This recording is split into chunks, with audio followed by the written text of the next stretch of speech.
Bienvenidos, amados hermanos, a su escuela de profetas. Aquí usted aprenderá a ser un profeta de Dios. Le vamos a enseñar a ser un profeta. Escúcheme bien. Dígale al que está a su lado, aprenderemos a ser profeta. Dígale al que está a su lado eso. Ahora, voy a leerles el pensum, queridos hermanos, de qué es lo que vamos a estudiar. Las materias más interesantes. Luego vamos a recibir unas preguntas. ¿Qué materias vamos a ver? Primero, levantando muertos 1. Fundamental para ser profeta, fundamental. Segundo, vamos a ver actos proféticos con escobas y chicles. No hay profeta que se respete que no haga actos proféticos con escobas, chicles y palos. Número 3, restaurando el altar de David con panderos y chofares. Así que vamos a aprender poder del movimiento de los panderos y el poder espiritual de los chofares. El chofar, por favor, original, comprado aquí en la tienda de la iglesia. Número 4, castigando a quienes te insultan con pistolas espirituales y osos. Eso sobre todo para los que estamos bien calvitos. Van a venir unos poderes espirituales para mandar osos como Eliseo. Y número 5, la materia que todo el mundo quiere ver, la más esperada por todos, sueños y visiones proféticas. Y qué decir cuando no se cumplan. Porque ustedes saben, las profecías a veces son fallidas. Entonces cuando no se cumplen hay que tener un as bajo la manga. Y aquí le vamos a enseñar a hacer eso de una manera excelente. Cosa que cuando no se cumpla nadie pueda decirle a usted que es un falso profeta. ¿Alguna pregunta? Una pregunta, hermano decano de la escuela de profetas. Una pregunta. ¿Y cuándo estudiamos la Biblia? No, hermano. Eso es para seminarios teológicos. La letra mata, mas el espíritu vivifica, mi hermano. Aquí no nos vamos con letra, aquí nos vamos con puro espíritu. ¡Puro espíritu! Con razón.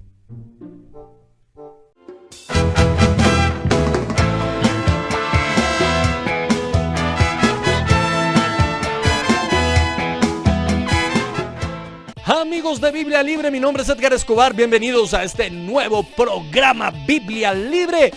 Hay una tendencia que se está volviendo muy de moda, están hablando muchísimo hoy más que nunca y me llegan a mí una cantidad de mensajes de escuelas proféticas. Inscríbase a la escuela profética, yo no sé cuánto el semestre, porque obviamente es escuela y la escuela no es gratis. Y usted aprenderá los secretos de las profecías y usted sabrá cómo ser un profeta. Y se ha vuelto súper famoso, retiros y seminarios de profecía y escuela profética. Y ahora todo es con ese lenguaje profético. Y usted puede convertirse en un profeta y usted es un profeta de Dios.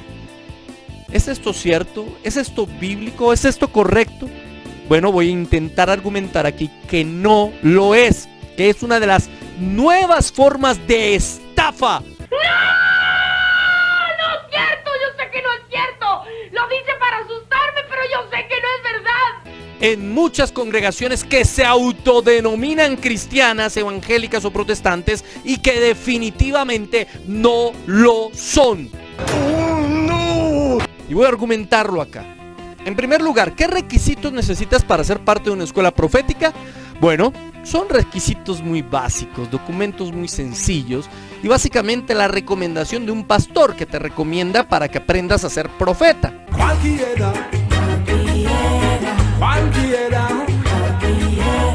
Bueno, obviamente la plática del semestre.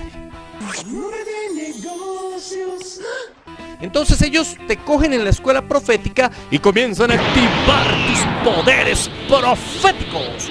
Casi que los poderes proféticos están en todos nosotros, ¿cierto? Pero necesitan activarse, ¿no? Todos tenemos el gen mutante profeta, pero no lo hemos activado. Entonces en la escuela profética se activa. Y para eso, bueno, hay que tener 100 horas de intensiva capacitación generalmente y te dan materias bastante extrañas. Y esto lo tomé de un pensum real de una de estas academias proféticas. Vean lo que les dan. Por ejemplo, capacitación práctica, lectura de literatura, estudio y enseñanza básica de conceptos, fundamentos del ministerio profético. Ojo, fundamentos del ministerio profético. Identidad profética, dones espirituales. Se estudian. Intercesión y adoración profética, artes proféticas, la materia de guerra espiritual, la materia de puntos de la ley. Pero ojo con estas, vea, la materia de toma de ciudades, materia de portales dimensionales. Esa la da el Doctor Strange. Y tridimensionales, ojo. Túneles proféticos, entre otras materias. Unas materias bastante extrañas, bastante raras. Y bueno, después de todo esto se gradúan de profetas, aunque creo que son más los que se gradúan de hechiceros. Es verdad. Ahora, a esta altura la pregunta es, ¿existe un fundamento bíblico como para afirmar que realmente está bien que existan escuelas de profetas? Bueno, obviamente ellos sacan algunos versículos como los siguientes. 1 Samuel 10:5. Después de esto llegarás al collado de Dios, donde está la guarnición de los filisteos, y cuando entres allá en la ciudad encontrarás una compañía de profetas que descienden del lugar alto, y delante de ellos salterio, pandero, flauta y arpa, y ellos profetizando. ¿Se da cuenta? Le dicen a uno, ¿se da cuenta, hermano? Una compañía, un grupo, una escuela de profetas. Ahí no dice escuela. El término compañía es el término, según el diccionario Strong, Hebel. Ese término significa cuerda torcida, como la que usan para los instrumentos musicales, específicamente línea para medir, por implicación distrito o heredad o lazo, compañía, como si estuvieran atados, como si estuvieran todos juntos, amarrados.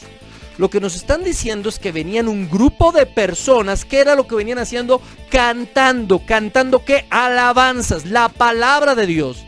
Y más adelante veremos cómo ese acto de cantar la palabra de Dios era considerado profetizar en el Antiguo Testamento. Pero sigamos argumentando sobre este texto. Mire cómo lo traduce la traducción en el lenguaje actual. De allí te irás a Gibea de Dios, donde los filisteos tienen un cuartel. Al entrar al pueblo te encontrarás a una banda de músicos con guitarras, panderos, flautas y arpas. Detrás de esa banda verás a un grupo de profetas que bajan del santuario y que van dando mensajes de parte de Dios. Entonces, ¿eran una escuela de profetas? No, eran un grupo de personas que traían el mensaje de Dios. En la traducción del lenguaje actual dan a entender que venían detrás de los que venían tocando. En la Reina Valera nos dan a entender que son los mismos que venían tocando. Más allá de eso, lo que nos está hablando realmente es simplemente que venían juntos llevando el mensaje por medio de música.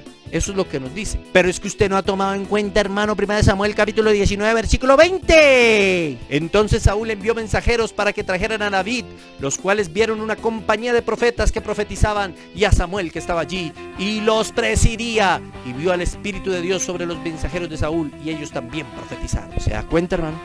Saúl era el que había mandado a unos mensajeros a encontrarse con David, pero en eso los mensajeros encontraron a unos profetas.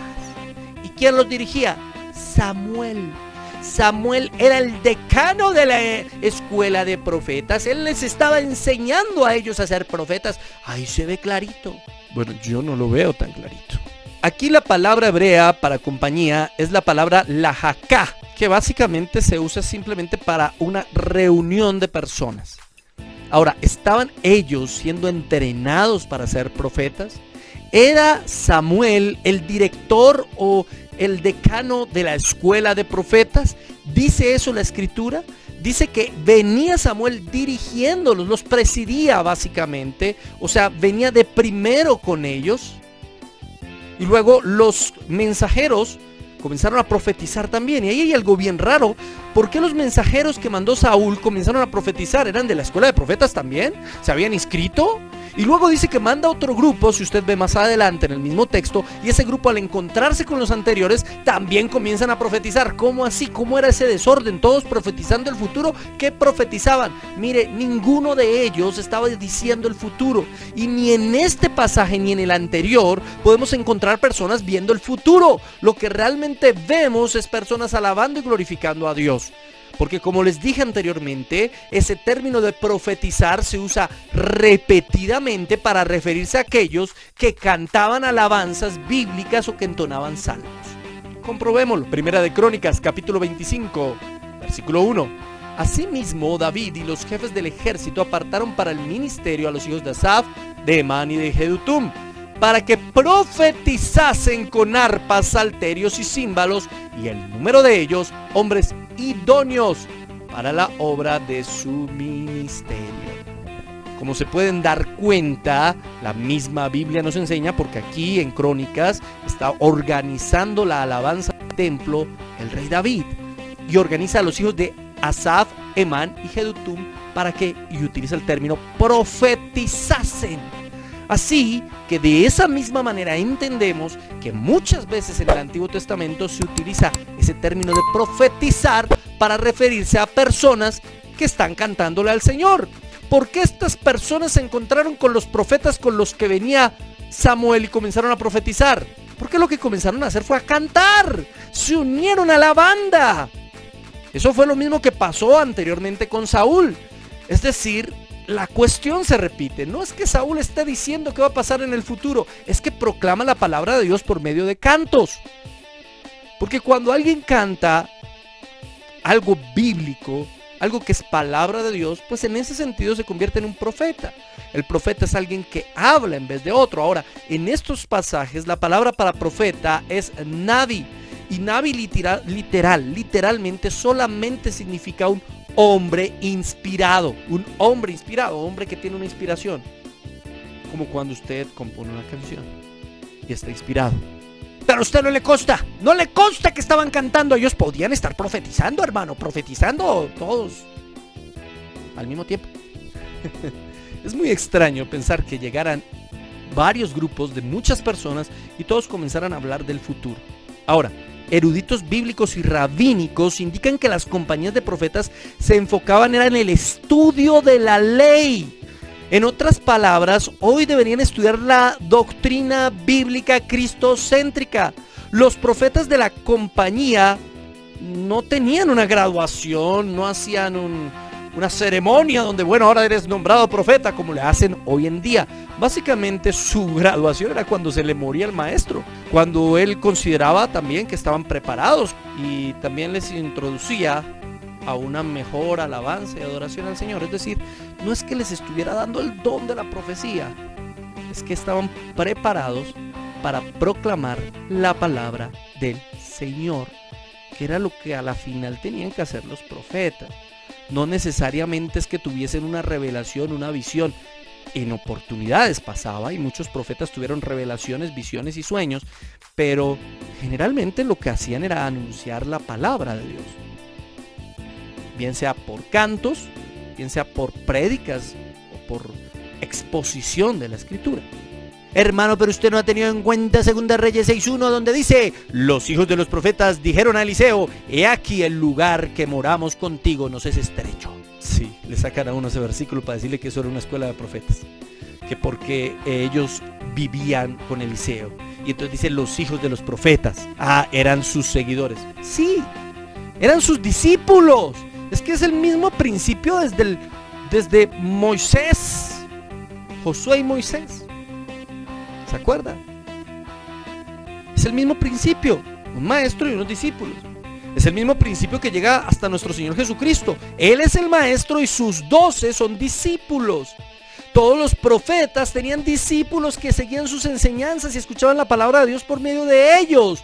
No eran escuelas para convertirse literalmente en profetas, porque esa revelación profética Dios la envía a quien quiere, como quiere, cuando quiere, y el ser humano no puede controlar eso, ni en antaño ni hoy en día.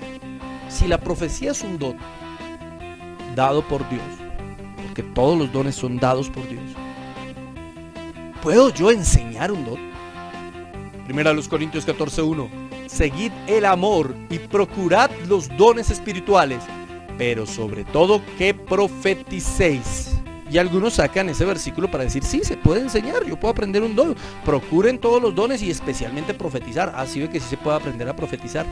Mi hermano querido, la profecía del Nuevo Testamento nos hace referencia única y exclusivamente a la parte en la que se anuncia la palabra de Dios. Los profetas a partir del Nuevo Testamento son aquellos que anuncian la palabra de Dios. No es esa función, ese oficio profético del Antiguo Testamento. Si quieres saber si existen o no los profetas hoy en día, les recomiendo mi video sobre cómo ser un profeta. Ahora, ¿cuál es el problema? Me dirá alguno. ¿Pero qué problema tiene que yo estudie en una escuela profética? Bueno, eso tiene muchísimos problemas. Muchísimos. En primer lugar, se terminan convirtiendo, y si los he visto, en los chismosos de la iglesia. Tengo una palabra para ti, Dios me mandó decirte algo, varón. Y comienzan a decir una cantidad de cosas porque observaron, son detallistas, comienzan a mirar a ver dónde encuentran algún chisme. Donde lo encuentren, comienzan ahí a decir que Dios les mostró y que Dios les dijo. Y nadie es capaz de decirles, hola, pero ¿por qué no me dijo a mí? Un segundo problema es que mucha gente termina creyéndole más a estos supuestos graduados de la escuela profética que a la Biblia. Resulta siendo más palabra de Dios lo que estos supuestos profetas dicen que lo que la palabra enseña. ¡Insensatos! ¡Alteraron el orden natural de las cosas! ¡Ah! También es un problema que le creen más al supuesto profeta que al pastor. Y reciben más consejos del profeta que del pastor de la iglesia. Pero eso sí es culpa del pastor, ¿para qué deja entrar a esos supuestos profetas? Otro problema es que ellos supuestamente saben mucho de profecía, pero muy poco de Biblia. Muy poco de Biblia. Y la mayoría de ellos están buscando estatus, reconocimiento. Que le digan profeta, dígame profeta, profeta. Gracias. Muchas gracias. No hay de queso, nomás de papa. Se convierten en profesionales de la profecía. Se convierten en mercaderes de la fe. Y eso me recuerda a Nehemías, capítulo 6, verso 10. Donde dice, vine luego a casa de Semaías, hijo de Delaía, hijo de Mehatabel, porque él estaba encerrado, el cual me dijo, reunámonos en la casa de Dios dentro del templo y cerremos las puertas del templo porque vienen para matarte. Sí, esta noche vendrán a matarte. Entonces dije, un hombre como yo ha de huir, ¿y quién que fuera como yo entraría al templo para salvarse la vida? No entraré. Y entendí que Dios no lo había enviado, sino que hablaba aquella profecía contra mí, porque Tobías y Sanbalat lo habían sobornado. Estos nuevos profetas de estas escuelas proféticas no son más que una forma en la que manipulan a la gente hoy en día. Son mercaderes de la fe, así como este hombre Semaías había sido comprado y sobornado para decir profecías mentirosas y obtener beneficios, y al mismo tiempo que Tobías y Sanbalat pudieran cumplir con su propósito de impedir la reconstrucción de las murallas. De la misma manera hoy, muchos de estos supuestos profetas de las escuelas proféticas no hacen nada diferente que servir al propósito de sus líderes, acomodar las cosas, decirle a la gente, a ti te va a ir mal porque tú no has diezmado, no has ofrendado, no has dado dinero. Manipulan a las personas para el propósito de las instituciones y de personas que no tienen nada de escrúpulos. Para finalizar, algunos argumentos más. Pablo habla de profecía, pero jamás de escuelas proféticas ni de maestros de profetas. 2. El mandamiento de Cristo fue a ser discípulos, no a ser profetas, en el Antiguo o en el sentido del Antiguo Testamento. 3. La mejor escuela de profetas a la final es un buen discipulado bíblico. Si usted quiere ser un profeta de verdad y entiende que la profecía en el Nuevo Testamento es para edificación, exhortación y consolación, entonces entrará a un seminario bíblico reconocido, que hay muy buenos, donde le enseñan buena doctrina, donde aprende la palabra, y cuando usted la predica a otros, usted se convirtió en un profeta en el sentido del Nuevo Testamento. No se deje engañar. El último profeta fue Juan el Bautista, el último profeta al estilo de los profetas del Antiguo Testamento, el último que tuvo ese oficio de profeta. Lo dice Lucas 16:16. La ley y los profetas eran hasta Juan. Desde entonces el reino de Dios es anunciado y todos se esfuerzan por entrar en él. ¿Se da cuenta cómo el texto, después de decir que el último profeta fue Juan, dice que desde entonces el reino de Dios es anunciado? O sea, después del último profeta que fue Juan, ahora lo que tenemos es que anunciar ese reino de Dios. Tanto el reino inaugurado por Jesucristo con su muerte en la cruz del Calvario y subió a reinar a la diestra del Padre, hay un reino inaugurado, como el reino consumado, que será el reino final cuando venga Él, regrese en las nubes, se encuentre con su iglesia en las nubes y venga a reinar juntamente con nosotros. ese reino inaugurado y ese reino consumado es lo que ahora estamos anunciando. Pero eso ya todo está revelado en la Biblia. Ya todo está en las Escrituras. Ya no necesitamos profetas al estilo de Samuel o de Eliseo o de Elías. No. Ellos tuvieron discípulos, nadie dice que no. Pero no eran escuelas. No eran escuelas para que puedan predecir el futuro, decir lo que le van a pasar a las personas. Ellos lo único que aprendían era la ley. Eso era lo que aprendían. Aprendían a adorar al Señor. Aprendían los fundamentos de una vida consagrada a Dios. No técnicas para abrir portales. Para abrir portales espirituales. Y así estas nuevas escuelas de profetas están ganando millonadas. Pero ¿qué opina usted de las escuelas de profetas? Déjelo aquí en la caja de comentarios y no se le olvide que tenemos muchos más videos, más de 400 videos. Vaya a la pestañita que dice videos y ahí encontrará una cantidad de temas enormes donde podrá estudiar con nosotros la palabra de Dios. Suscríbase, denle like, síganos por todas nuestras redes y seguimos en Biblia Libre.